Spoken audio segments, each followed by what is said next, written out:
Bueno, buenos días. Esta es la clase, o buenas tardes, depende de cuando ustedes vean esta clase. Esta es la clase número 15 y lo que vamos a iniciar ahora con esta clase y varias de las que siguen es el tema de la argumentación. Nosotros habíamos visto géneros narrativos, habíamos visto prototipos textuales, narrativos, explicativos, argumentativos y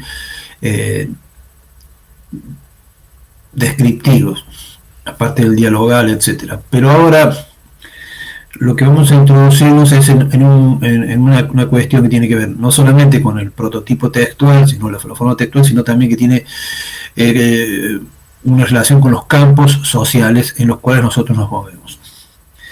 La primera pregunta es ¿por qué hablamos o por qué escribimos? ¿Qué es lo que buscamos? ¿Cuál es el propósito que tenemos cuando escribimos algo o cuando hablamos? En ese sentido, lo que yo quiero un poco mostrar es que claramente nuestra comunicación tiene un propósito y que nos movemos en determinados campos discursivos, ¿no? O sea, campos en donde cumplimos un rol social, ¿no? Como decía Antonio en la obra de teatro El Mercader de Venecia, ¿no? Todos tenemos un rol y a mí me tocó el más triste, ¿no? O sea, porque es el que se queda sin novia y sin nada, ¿no?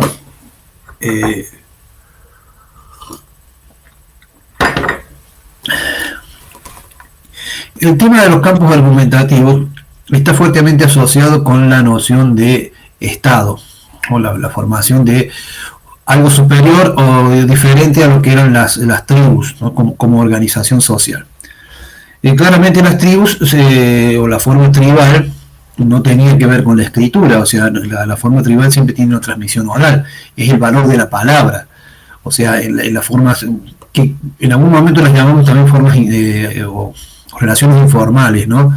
Donde lo que cuenta es la palabra, aquello que se comprometió. Entonces yo me comprometo con la palabra y esa palabra tiene un peso que tiene que ver con las relaciones sociales dentro de una tribu o entre tribus, ¿no?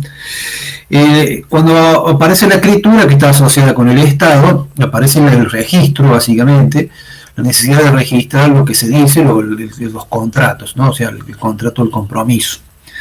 El género argumentativo pertenece básicamente a las formas estatales, o sea, se argumenta en el Estado.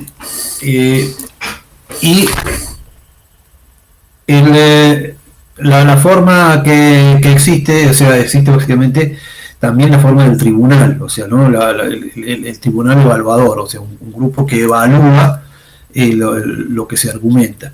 Es un campo discursivo en disputa, o sea, hay gente que va a ganar o perder. Por eso, cuando hablamos nosotros de argumentación, siempre vamos a tener lo que se llama dos oponentes, ¿no? O sea, alguien que argumenta en un sentido y alguien que argumenta en otro sentido, y en definitiva va a haber algún ganador discursivo en todo caso, que se dirimirá de diferentes maneras. Por ejemplo, en las elecciones es una forma, hay todo un periodo de argumentación y luego aparece la definición a partir de los votos, ¿no? Entonces lo que define en una elección son los votos. Otras situaciones se definen de otra manera. La introducción que vamos a hacer nosotros nos interesa la argumentación porque el objetivo es llegar a la argumentación científica y la relación con lo académico. Y cómo opera este campo, ¿no? O sea, por ejemplo, qué es lo que se enseña en la universidad y por qué se enseña, y cuáles son los cambios que se introducen o cómo se mueven los temas dentro de lo académico, el desarrollo de lo científico.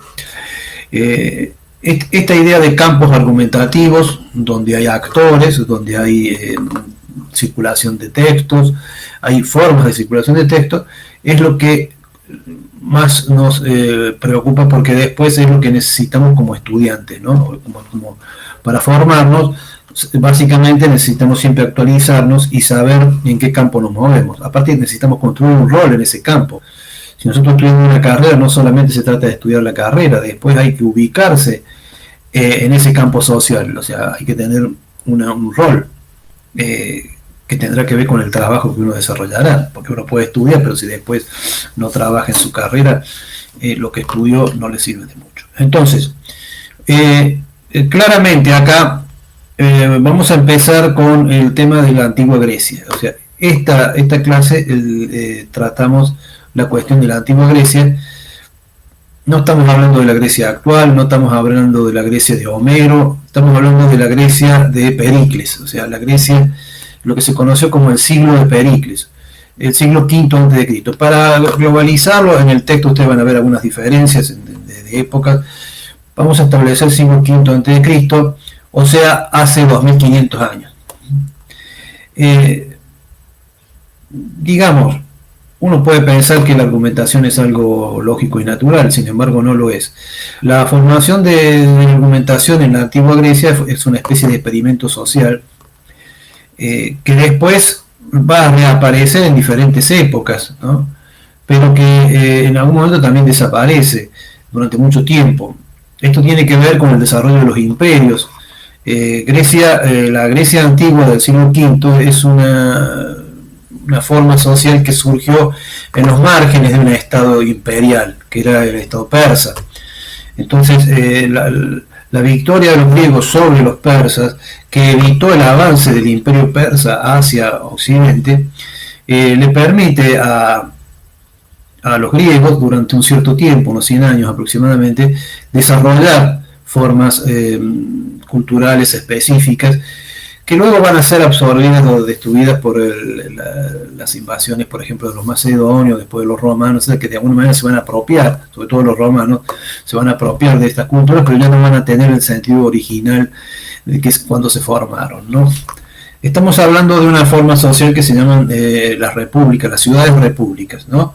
Nosotros actualmente conocemos las repúblicas modernas, son estados territorialmente amplios, digamos, ¿no? Hay repúblicas pequeñas, hay repúblicas amplias, pero las primeras repúblicas eran ciudades-estados, o sea que incluía una ciudad de 10.000, 20.000 habitantes, 50.000 habitantes, y el territorio circundante y rural cercano, ¿no?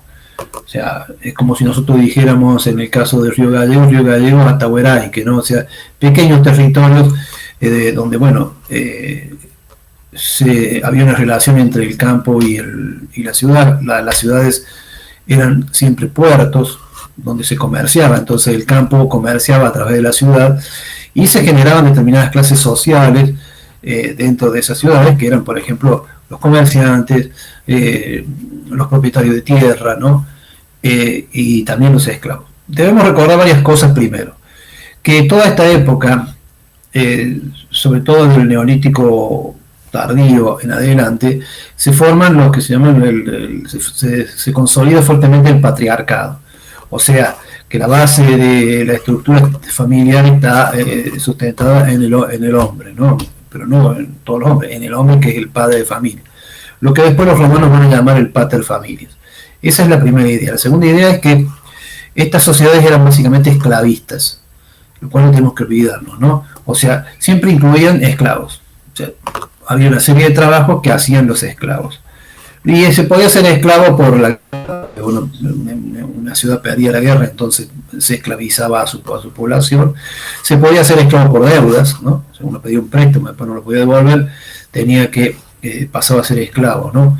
De alguien que tenía más dinero. De esta manera, la esclavitud estaba normalizada, digamos, aceptada, lo cual hoy, si bien existen formas de esclavitud, son socialmente marginales con respecto a la organización central del Estado, de la sociedad, ¿no? Y no son bien vistas como forma la esclavitud. Pero la esclavitud existió, y esto hay que recordar que eran sociedades básicamente esclavistas. Por lo que la democracia era una democracia limitada. Esto es muy importante porque muchas veces se nos olvida. Basada en los varones. Pero el varón, cuando se hablaba del varón, era el varón mayor de 25 años, que tenía propiedades, o sea, no era el extranjero que vendía, que estaba en el puerto vendiendo los productos que traía de otro lado, ni era el esclavo que se dedicaba al cultivo del huerto en la casa familiar. Los romanos a esto después lo van a llamar el domus, casa, pero la casa incluía, ¿no?, diferentes espacios, un espacio para las mujeres, el peristilo, que era un espacio cerrado para las mujeres, y también el espacio público de la casa donde venían las visitas, etcétera, o de discusión, que era el espacio de frente y que solamente pertenecía a los hombres. Si alguien tiene la posibilidad de ir a Punta Arenas y por ejemplo, visitar la casa de Sarah Brown, la casa de los Menéndez, que está como un museo ahí en la plaza, va a ver claramente, cuando se entra, que hay 3 espacios definidos, o sea, en la planta baja, a la derecha está el espacio para las mujeres y a la izquierda está el espacio para los hombres, con el billar y todos los elementos el bar de bebidas, etcétera. En la planta alta están las habitaciones para los niños, etcétera, y en el subsuelo los espacios para lo que llamamos la servidumbre, ¿no? O sea, la gente que trabaja en la casa y que vive ahí, pero abajo, en el subsuelo. Bueno, ese tipo de diferenciación espacial era típico también en el sistema griego, ¿no?, y en el sistema romano después. Entonces, por eso ustedes van a ver en el trabajo, en el cuestionario de asistencia, le aparece un pequeño texto que es la introducción a la apología de Sócrates. Apologos Socratoi, o sea, la apología de Sócrates o la defensa de Sócrates. Sócrates, recuerden, fue condenado a beber cicuta, se la bebió, se murió, etc. O sea que esa defensa la perdió. Pero ese texto de la defensa, si bien en la época de Sócrates no se escribían los alegatos, sino que eran orales, es un texto que escribió de memoria Platón, porque Platón asistió, Platón era alumno de Sócrates, y Aristóteles fue alumno de Platón. Recuerden que Platón asistió a ese juicio en el cual se condena a Sócrates a la muerte, y él, después de memoria, redacta ese texto que se llama justamente Apologos Socratoi, o la defensa de Sócrates. Una de las frases que mucho se repite en ese texto y que a veces no está bien traducida es «Ho Andres Asenarioi», que significa «oh varones atenienses». O sea, es un vocativo cuando se dirige al destinatario. Claramente el destinatario de ese discurso son los varones atenienses. O sea, no se habla de mujeres, no se habla de esclavos, no se habla de niños. Sócrates le habla a los varones, que son los que están ahí en el juicio, y esos varones son los Andrés, hay un nombre Andrés que significa justamente varones, pero son varones que tienen el poder de poder participar, o sea, el derecho a participar, mayores de 25, propietarios de tierras dentro del territorio de Atenas, ¿no?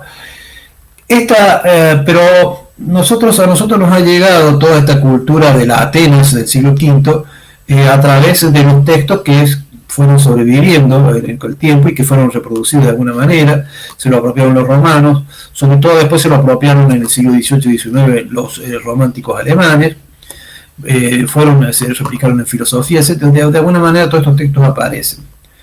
Y nosotros vamos a tener a estos escritores, por ejemplo a Aristóteles, a Platón, pero también vamos a tener sobre todo el teatro griego, ¿no? Sófocles, Eurípides, etcétera, varios autores griegos, cómicos o trágicos, que escriben las obras de teatro. Nosotros hemos perdido mucho de la relación original, porque, por ejemplo, las obras de teatro en realidad eran ceremonias religiosas también, eran 15 días de ceremonias que se realizaban al final del verano, porque era una sociedad rural, también esto tenemos que tener en cuenta, y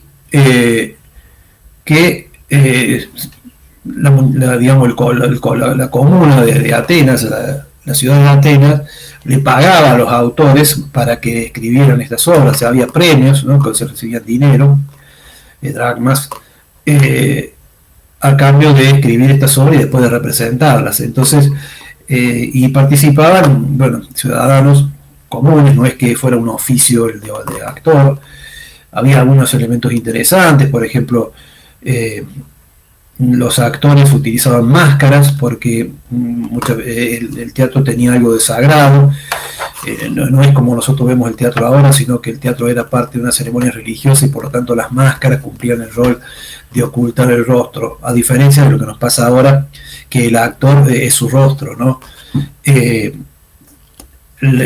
objetivo de las máscaras era justamente porque representaban a dioses muchas veces, o a personajes, a héroes, y después eran personajes, después tenían que caminar por la calle, entonces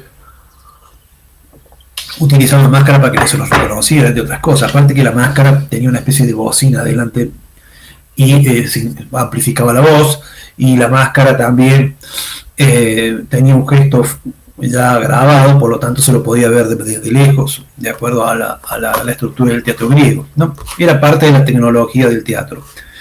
Es importante el tema de la tecnología del teatro griego porque el teatro griego funciona de alguna manera como los medios masivos de comunicación, o sea, vendría a ser una especie de comunicación masiva, religiosa, política y ideológica que tenía la ciudad griega. Entonces, a través del teatro se transmitían muchas ideas que tenían que ver con las guerras, con la paz, con la organización de la ciudad, con la estructura, etc.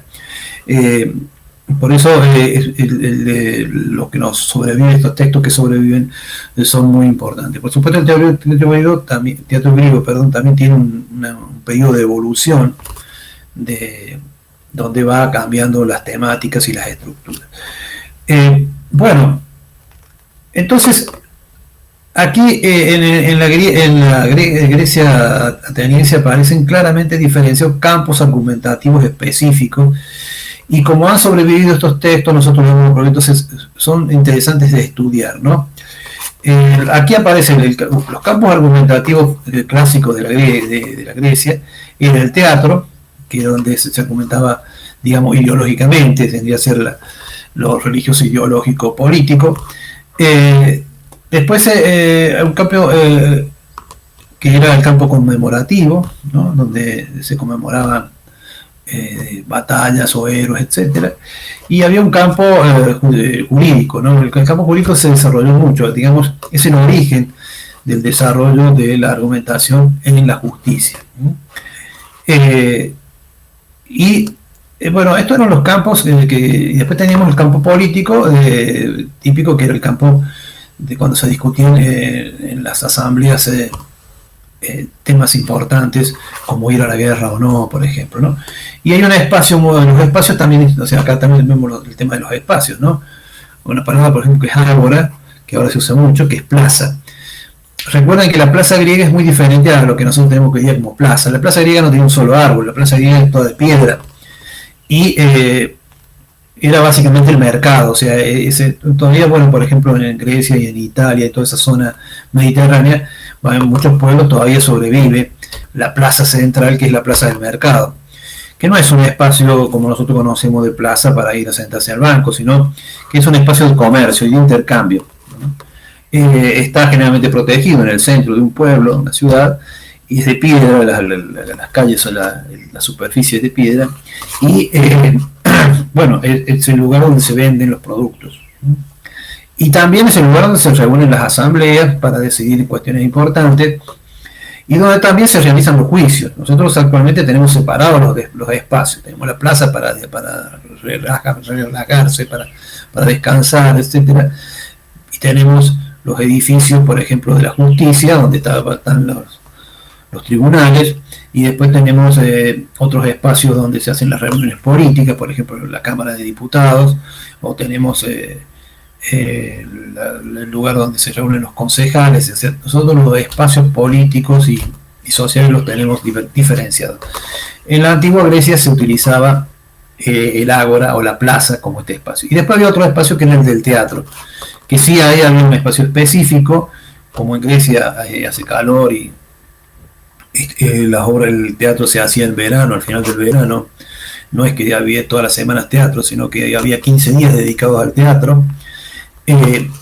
Y existen bueno, el famoso teatro griego, hecho de piedra, ¿no? Con esa estructura que beneficia la acústica, y con ese espacio donde se representaban las obras, y también un espacio para el coro, que era muy importante, ¿no? El coro era el que cantaba, el que realizaba digamos, el entorno musical también, y interactuaba el coro con los actores, ¿no? O sea, el coro interpretaba una especie de otro actor en el teatro griego. Entonces, lo que a nosotros nos interesa es que aquí es donde se empieza a desarrollar culturalmente la argumentación.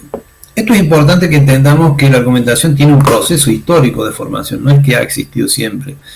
Y que este proceso histórico implica la existencia de instituciones y de tradiciones también, de actores que participan y de roles que se cumplen, que a veces en determinados momentos históricos decae porque, bueno, se imponen, por ejemplo, gobiernos autoritarios. Cuando hay un gobierno autoritario, la argumentación pasa a un segundo plano porque pasa a ser la autoridad de pocas personas las que definen qué es lo que se discute. Entonces la argumentación decae. Acá vamos a ver una cuestión que tiene que ver con la estructura. Digamos, la estructura teatral toma de la estructura judicial las formas. Entonces, por ejemplo, el caso típico del Agón de Antígona, que es una obra de Sófocles, vamos a ver la estructura de los agones. Los agones son enfrentamientos, agón-logon. Agón es un enfrentamiento de dos personas, que puede ser guerrero, o sea, una pelea a muerte, puede ser deportivo, ¿no? Como fue el caso de Aquiles con Ajax, ¿no? Por las armas de... No, perdón, Ajax con Ulises por las armas de Aquiles, al morir Aquiles, Ulises se va a quedar con sus armas y su armadura, sobre todo su armadura, su escudo, su lanza, bueno. Y después, entonces tenemos el agón como enfrentamiento, el enfrentamiento militar, guerrero, el enfrentamiento deportivo, y luego el agón-logon, que es el enfrentamiento de palabra. Logon es concepto, logo. Entonces, enfrentamiento de concepto, enfrentamiento de argumentos. Entonces, es aquí donde aparece, en el teatro se toma esa estructura. Entonces, por ejemplo, en Antígona vamos a ver, sobre todo varios agones, o son partes de la obra donde se enfrentan dos personajes en la escena, y el que más resalta en Antígona es justamente el agón entre Creonte y Antígona, donde una defiende, digamos, los derechos humanos y el otro defiende las leyes positivas, digamos, las leyes de ese momento, ¿no? O sea, donde de alguna manera Antígona lo que está defendiendo es que existe algo más allá de las leyes de un momento determinado de una sociedad, que son las leyes que tienen que ver con los derechos humanos, ¿no? En este caso Antígona va a defender el derecho de enterrar a su hermano, aunque su hermano haya sido un traidor para la ciudad, ella tiene derecho a enterrar su cuerpo porque es una cuestión, digamos, divina o relacionada con la religión, pero luego se lo interpreta más adelante, por eso Antígona es tan exitosa como texto base, como una defensa del derecho humano, ¿no? Más allá de una ley específica del momento. Entonces, aquí vamos a tener esa estructura típica que tiene que ver el derecho a la palabra y el espacio para realizarla y quiénes son los actores que realizan esta palabra. Entonces, a eso se lo llaman agones. Los agones tenían una estructura, había agones largos y agones cortos, pero básicamente la cantidad o el tiempo que se podía hablar era el mismo. Este es el tipo de discusión que se hace ahora en televisión, por ejemplo, ¿no? O sea, cuando aparecen dos candidatos a discutir en televisión, lo primero que se está discutiendo, bueno, ¿cuánto tiempo va a poder hablar cada uno y cuáles son las réplicas que pueden hacer? Los agones logon del teatro tenían dos intervenciones largas y dos cortas, ¿no?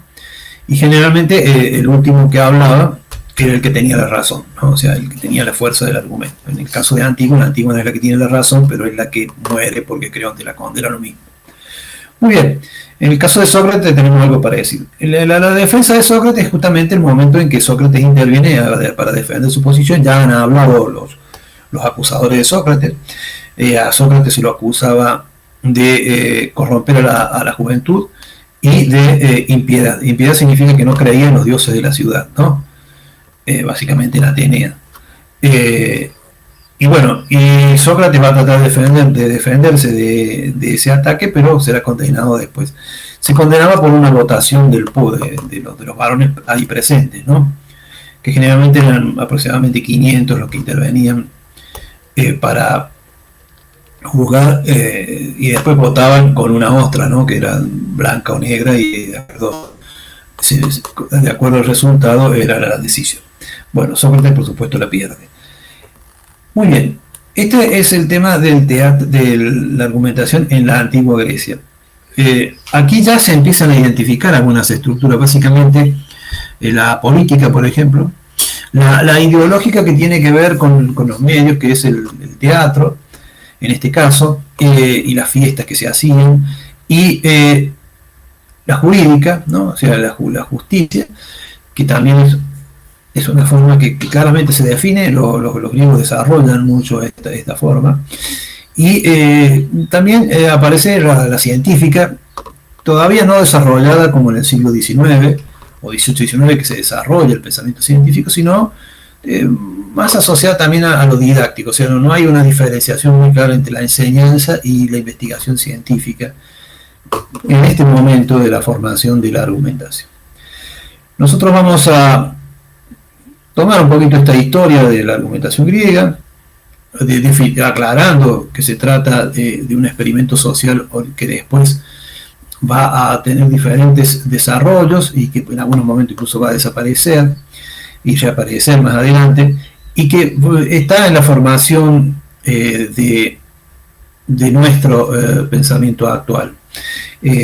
Recordemos, por ejemplo, que los romanos tomaron mucho de los griegos, y que después nosotros tomamos mucho de los romanos. Entre otros, el derecho romano, todavía hay instituciones del derecho romano que subsisten en nuestro sistema de derecho actual. Por supuesto que el derecho ateniense no tenía las leyes escritas, sino que era consuetudinario, o sea, dependía un poco de las tradiciones. Nosotros todavía en el sistema judicial, el nuestro, que deriva del español especialmente y del romano, que en su momento está muy basado en las leyes escritas, pero tenemos dos aspectos en la justicia, que es, por un lado, las leyes escritas, y por otro lado, la jurisprudencia, o sea, aquello que los jueces interpretan de las leyes, que también es muy importante cuando se argumenta en el campo jurídico. Luego vamos a ver la argumentación en ciencia, que es un tema que veremos más adelante, y algunas formas que se toman de esta antigua forma de pensamiento griego para el desarrollo del pensamiento científico. Claramente en el pensamiento científico vamos a tener, es un campo, ¿no? Y cada campo científico va a depender, por ejemplo, cada carrera va a tener campos diferentes, ¿no? Recuerden que lo que se enseña en la universidad son determinadas prácticas sociales fundamentadas científicamente. O sea, todo lo que nosotros estamos hablando de ciertas prácticas discursivas, pero las fundamentamos en los estudios científicos que se han hecho sobre esas prácticas científicas. Por eso también se estudian las ciencias. Entonces, esto es muy importante recordarlo, ¿no?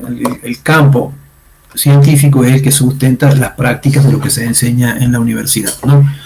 Esto en cualquier carrera, ya sea psicopedagogía, enfermería, ingeniería en recursos humanos, ingeniería en recursos naturales renovables o ingeniería química, todo lo que se enseña son determinadas prácticas de lo que se debe hacer de acuerdo a el momento del desarrollo científico, ¿no? A veces después cambia, ¿no? Hay cosas que se descubren que son, por ejemplo, la importancia del lavado de manos, ¿no? La importancia del lavado de manos tiene que ver con la idea del virus, de la bacteria, del hongo, etc. Si no tenemos primero una idea de virus, bacterias, hongos, y etcétera, no tenemos idea de para qué sirve lavarse las manos. O sea, uno no se lava las manos por una cuestión religiosa, sino porque hay un propósito, o sea, hay una causa por la cual, una fundamentación por la cual hay que lavarse las manos, ¿no? Entonces, esto es muy importante. Y eso se discute en determinados campos argumentativos. En la próxima clase vamos a empezar a hablar de los campos argumentativos científicos y específicamente cómo se discute en la ciencia, ¿no? ¿Y quién decide qué es lo que está bien y qué es lo que está mal, qué es lo que se tiene que enseñar y qué no, o qué es lo más importante que se tiene que enseñar? Muy bien, seguimos entonces con la práctica de los cuestionarios y recuerden que en esta segunda parte vamos a tener un segundo parcial y vamos a tener dos trabajos prácticos y un recuperatorio, y ya con esto concluiremos el año de análisis y producción del discurso, y yo por supuesto les deseo la mejor de las suertes.